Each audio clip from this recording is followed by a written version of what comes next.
Ayun na guys, pasok na ang tubig dito sa amin. Grabe na naman.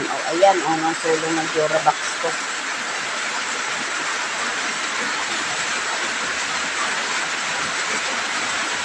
Ayan, guys.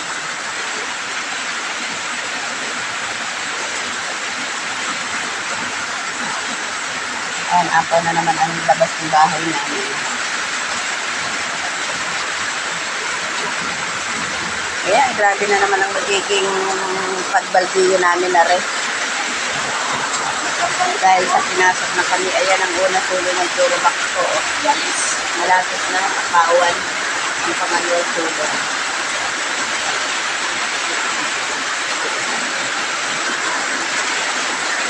Ayan, pasyal tayo dito sa kusina. Ayan nagpasukan na pati mga basura dito sa loob ng bahay Ayan guys. Ayan, pinasok na naman. Ayan ang aking washing, lumubog na. My God, kaya naman na naman ang aming paghihirapan ng pagbaldiyo din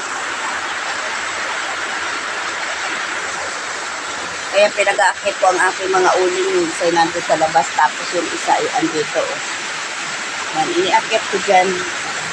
Dahil kung hindi ko yan naisipang iakyat, mamamalaya ko na naman ay ayan, nakalutang na rin. Ayan, pupunta tayo din sa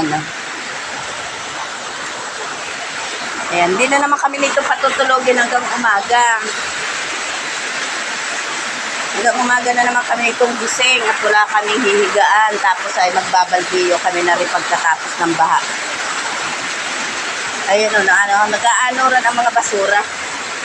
Ayan dami. Ayan umiipon na siya doon. Sa pinakagilid ng aking pinto ng